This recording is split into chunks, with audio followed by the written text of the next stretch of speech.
Baik, Donald Trump sah kembali ke White House dan ia mencetuskan reaksi yang pelbagai di kalangan pelabur dan juga pakar. Dan juga setiap negara pastinya melihat kepada susunan dasar yang bersesuaian dengan pendirian Trump yang lantang memperjuangkan sikap perlindungan bagi Amerika Syarikat. Dan bagi membincangkan perkara ini, kita bersama dengan Imran Yassin Mat Yusof, Ketua MIDF Research yang bersedia di talian. Assalamualaikum Imran, terima kasih kerana bersama dengan kami pada waktu ini. Pertama sekali mungkin susulan dengan kemenangan Donald Trump ini dalam pilihan raya Presiden Amerika Syarikat ini. Buat kali kedua sebenarnya, mungkin apakah pandangan MIDF sendiri mengenai perkara ini dan juga bagaimana kita harus melihat kesannya dan juga impaknya kepada kembalinya Trump dari segi dasar dan juga reaksi pasaran dan juga mungkin ekonomi sendiri. Waalaikumsalam warahmatullahi dan selamat pagi Najib. Kami menjangkakan Presiden Trump akan meneruskan polisi yang telah digubal pada terma pertama seperti dengan kadar cukai, dan dari segi geopolitik pula dia mungkin akan menarik sokongan Amerika Syarikat terhadap konflik di Ukraine. Tetapi kami masih tidak dapat tentukan apakah polisi Amerika Syarikat mengenai konflik di Timur Tengah. Dari segi Malaysia dan ekonomi global, apa yang penting adalah polisi perdagangan Presiden Trump. Dijangkakan Presiden Trump akan mengekalkan tarif kepada semua barangan import Amerika Syarikat, bukan mengekalkan, mengenakan tarif kepada semua barangan import Amerika Syarikat dijangka pada kadar 10%, manakala import daripada China akan dikenakan tarif yang lebih tinggi, 60%. Ini mungkin akan mencetuskan perang perdagangan atau trade war buat kali kedua.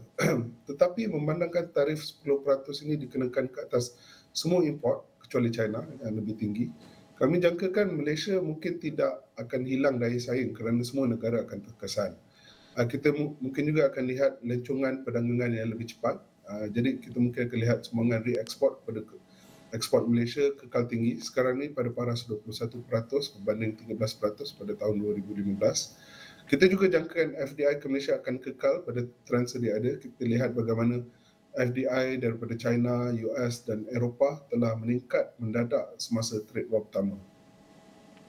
Imran, bagaimana kita melihat bahawa perang dagang yang mungkin tercetus antara Amerika Syarikat dan juga China ini menyaksikan bahawa negara-negara kecil yang berdagang seperti Malaysia juga harus bersiap sedia.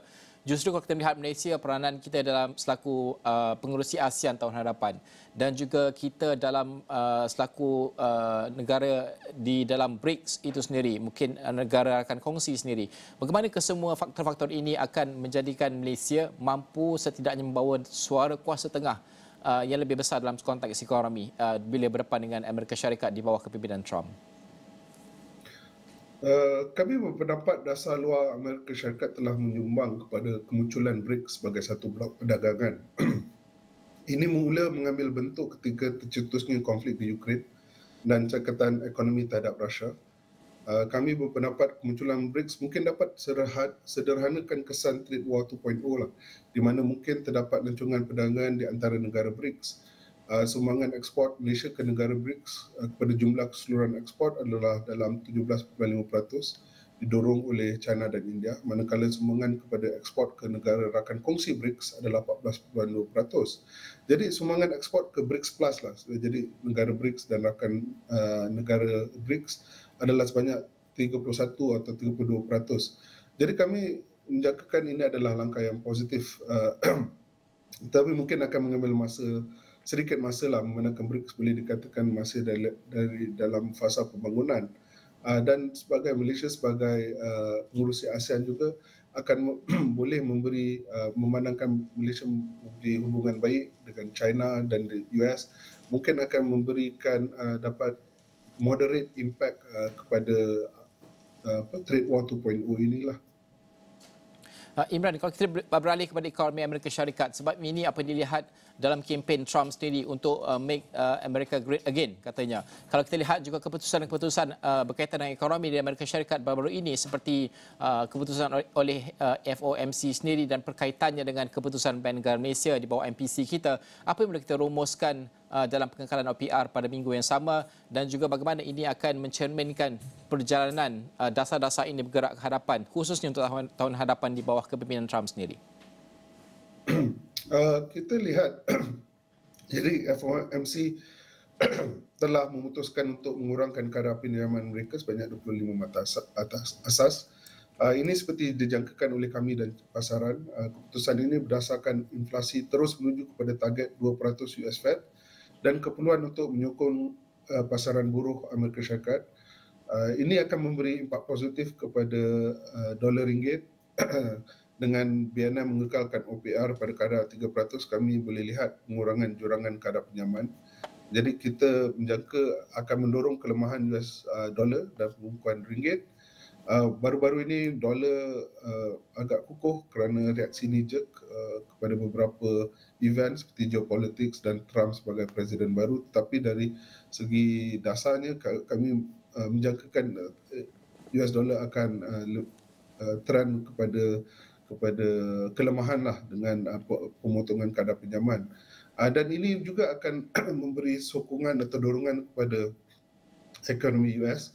Apa yang kami risaukan adalah trade war 2.0 ini, di mana Trump akan mengenakan tarif kepada negara-negara yang mengekspor kepada US. Ini mungkin akan menaikkan kadar inflasi mereka. Jadi kami sedang lihat jika pada bila Presiden Donald Trump akan mengenakan tarif ini dan apakah keputusan US Fed kepada terhadap kesan inilah. Okey, secara rumusannya kalau kita melihat kemungkinan faktor itu membawa kepada inflasi yang lebih tinggi di Amerika Syarikat, bermaksud ada kemungkinan the Fed tidak akan memotong seterusnya kadar mereka. Ya, betul.